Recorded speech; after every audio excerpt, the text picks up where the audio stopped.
दोस्तों आज के इस वीडियो में आपको बीए फर्स्ट ईयर के फर्स्ट सेमेस्टर में आपका जो सब्जेक्ट है इकोनॉमिक यानी कि अर्थशास्त्र, उसके अंदर एग्जाम में कौन कौन से क्वेश्चन आने वाले हैं, इस वीडियो के अंदर मैं आपको एग्जाम में आने वाले क्वेश्चन के बारे में बताऊंगा। सो आप इस वीडियो को ध्यान से देखिएगा ताकि आपको एग्जाम में आने वाले क्वेश्चन के बारे में अच्छे से पता चल सके। तो ये बिना किसी देरी के हम लोग शुरू करते हैं और इकोनॉमिक के अंदर जो भी क्वेश्चन आने वाले हैं उन आने वाले क्वेश्चन के बारे में जानते हैं। तो यहाँ पे सबसे पहले हम लोग लघु उत्तरीय प्रश्नों के बारे में जानेंगे। तो लघु उत्तरीय प्रश्नों में पहले प्रश्न की बात की जाए तो यहाँ पे आपका पहला प्रश्न दिया हुआ है, आर्थिक विश्लेषण में निगमन प्रणाली के गुण बताइए। पहला प्रश्न कह रहा है जो आर्थिक विश्लेषण है, यहाँ पे आपको आर्थिक विश्लेषण में निगमन प्रणाली के गुण बताना है। यानी कि जो निगमन प्रणाली होता है उसके क्या गुण होते हैं, यहाँ पे आपको निगमन प्रणाली के गुण बताना है। अब वाली क्वेश्चन की बात की जाए तो यहाँ पे आपका दूसरा क्वेश्चन दिया हुआ है, मांग का नियम क्या है।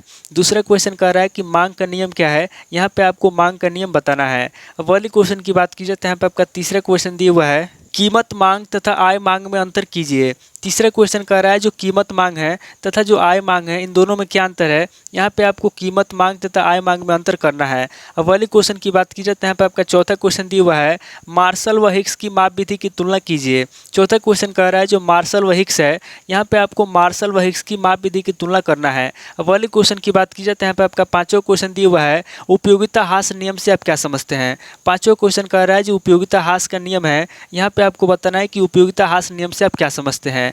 अब वाली क्वेश्चन की बात की जाए तो यहाँ पे आपका छठा क्वेश्चन दिया हुआ है, आय प्रभाव को स्पष्ट कीजिए। छठा क्वेश्चन कह रहा है जो आय प्रभाव है, यहाँ पे आपको आय प्रभाव को स्पष्ट करना है। अब वाली क्वेश्चन की बात की जाए तो यहाँ पे आपका सातवां क्वेश्चन दिया हुआ है, तटस्थता वक्र विश्लेषण की मान्यताएं बताइए। सातवां क्वेश्चन कह रहा है जो तटस्थता वक्र है, यहाँ पे आपको तटस्थता वक्र विश्लेषण की मान्यता बताना है। अब वाली क्वेश्चन की बात की जाए तो यहाँ पे आपका आठवां क्वेश्चन दिया हुआ है, वृद्धि प्रतिफल नियम को समझाइए। आठवां क्वेश्चन कह रहा है जो वृद्धि प्रतिफल नियम है, यहाँ पे आपको वृद्धि प्रतिफल नियम को समझाना है। क्वेश्चन की बात की जाए तो यहाँ पे आपका नौ क्वेश्चन दिया हुआ है, रिज रेखाएं किसे कहते हैं। नौ क्वेश्चन कह रहा है कि रिज रेखाएं किसे कहते हैं, यहाँ पे आपको रिज रेखाओं के बारे में बताना है। अब वाली क्वेश्चन की बात की जाए तो यहाँ पे आपका 10वां क्वेश्चन दिया हुआ है, औसत आगम एवं सीमांत आगम में संबंध बताइए। 10वां क्वेश्चन कह रहा है जो औसत आगम है और जो सीमांत आगम है इन दोनों में क्या संबंध है, यहाँ पे आपको औसत आगम एवं सीमांत आगम में संबंध बताना है। अब वाली क्वेश्चन की बात की जाए तो यहाँ पे आपका 11वां क्वेश्चन दिया हुआ है, अपूर्ण प्रतियोगिता का अर्थ स्पष्ट कीजिए। 11वां क्वेश्चन कह रहा है जो अपूर्ण प्रतियोगिता है उसका क्या अर्थ है, यहाँ पे आपको अपूर्ण प्रतियोगिता का अर्थ बताना है। अब वाली क्वेश्चन की बात की जाए तो यहाँ पे आपका 12वां क्वेश्चन दिया हुआ है, संतुलन कीमत से क्या आशय है।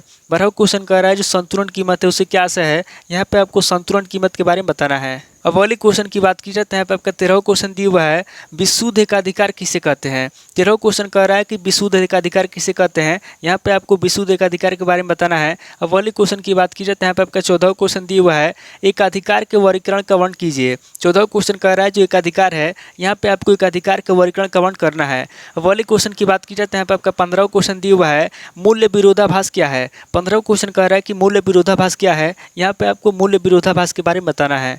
अब वाली क्वेश्चन की बात की जाए तो यहाँ पे आपका 16वां क्वेश्चन दिया हुआ है, बाजार की असफलता क्या है, बाजार की असफलता के कारण बताइए। 16वां क्वेश्चन कह रहा है कि बाजार की असफलता क्या है, यहाँ पे आपको सबसे पहले बाजार की असफलता बताना है, उसके बाद आगे आपको बाजार की असफलता के कारण बताना है। अब वाली क्वेश्चन की बात की जाए तो यहाँ पे आपका 17वां क्वेश्चन दिया हुआ है, साधनों एवं वस्तुओं की मांग व पूर्ति में अंतर बताइए। 17वां क्वेश्चन कह रहा है जो साधन एवं वस्तु हैं, यहाँ पे आपको साधनों और वस्तुओं की मांग व पूर्ति में अंतर बताना है। अब वाली क्वेश्चन की बात की जाए तो यहाँ पे आपका 18वां क्वेश्चन दिया हुआ है, आयरु के सामाजिक चयन की विशेषताएं बताइए। 18वां क्वेश्चन कह रहा है जो आयरु है, यहाँ पे आपको आयरु के सामाजिक चयन की विशेषता बताना है। अब वाली क्वेश्चन की बात की जाए तो यहाँ पे आपका 19वां क्वेश्चन दिया हुआ है, हिग्स के अनुकूलतम दशा का वर्णन कीजिए। 19वां क्वेश्चन कह रहा है जो हिग्स है, यहाँ पे आपको हिग्स के अनुकूलतम दशा के बारे में बताना है।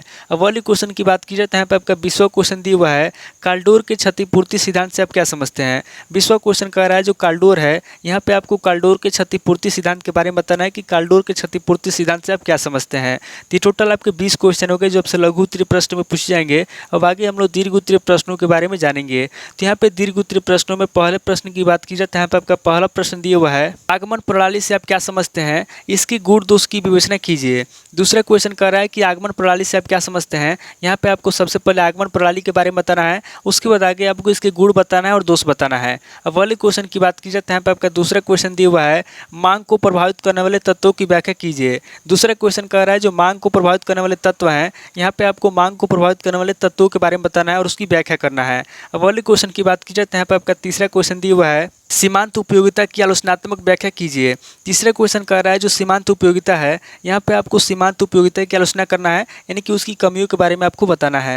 अब वाले क्वेश्चन की बात की जाए तो यहाँ पे आपका चौथा क्वेश्चन दिया हुआ है, उत्पादन किसे कहते हैं, उत्पादन के विभिन्न स्वरूप बताइए। चौथा क्वेश्चन कह रहा है कि उत्पादन किसे कहते हैं, यहाँ पे आपको सबसे पहले उत्पादन के बारे में बताना है, उसके बाद आगे आपको उत्पादन के विभिन्न स्वरूप बताना है। अब वाले क्वेश्चन की बात की जाए तो यहाँ पे आपका पांचवा क्वेश्चन दिया हुआ है, लागत वक्र से आप क्या समझते हैं, स्थिर लागत तथा परिवर्तनशील लागतों की व्याख्या कीजिए। पांचवा क्वेश्चन कह रहा है कि लागत वक्र से आप क्या समझते हैं, यहाँ पे आपको सबसे पहले लागत वक्र के बारे में बताना है, उसके बाद आगे आपको स्थिर लागत तथा परिवर्तनशील लागतों की व्याख्या करना है, यानी कि जो स्थिर लागत होता है और जो परिवर्तनशील लागत होता है इन दोनों के बारे में आपको बताना है। अब वाली क्वेश्चन की बात की जाए तो यहाँ पे आपका छठा क्वेश्चन दिया हुआ है, एकाधिकार के अंतर्गत कीमत एवं उत्पादन का निर्धारण किस प्रकार होता है। छठा क्वेश्चन कह रहा है जो एकाधिकार है, यहाँ पे आपको बताना है कि एकाधिकार के अंतर्गत कीमत एवं उत्पादन का निर्धारण किस प्रकार होता है।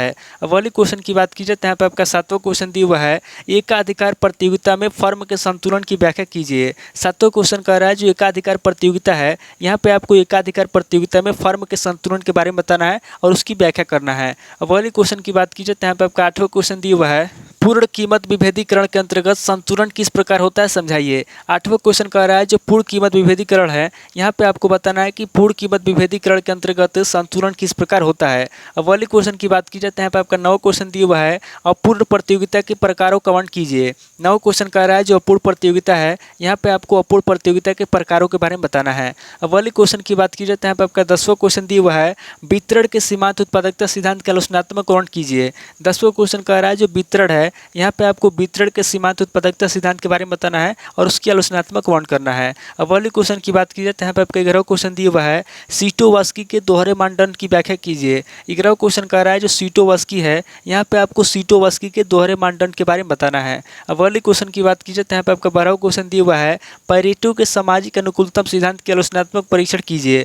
12वां क्वेश्चन कह रहा है जो पैरेटो के सामाजिक अनुकूलतम सिद्धांत है, यहाँ पे आपको पैरेटो के सामाजिक अनुकूलतम सिद्धांत के बारे में बताना है और उसकी आलोचनात्मक परीक्षण करना है। तो टोटल आपके 12 क्वेश्चन हो गए जो आपसे दीर्घ उत्तरीय प्रश्न में पूछे जाएंगे। तो इस वीडियो के अंदर मैंने आपको लघु उत्तरीय प्रश्न और दीर्घ उत्तरीय प्रश्न दोनों तरह के प्रश्नों के बारे में बता दिया, सो आप इन दोनों तरह के प्रश्नों को नोट कर लीजिए और किसी किताब से सीरीज से मिलाकर के याद कर लीजिए। तो दोस्तों आज इस वीडियो को मैं पे स्किप करता हूँ, मिलता हूँ आपसे नेक्स्ट वीडियो में। अगर आपको वीडियो अच्छा लगा तो वीडियो को लाइक कीजिए, शेयर कीजिए और कमेंट करके बताइए कि आपको नेक्स्ट क्वेश्चन पेपर किस सब्जेक्ट के ऊपर चाहिए। थैंक यू दोस्तों।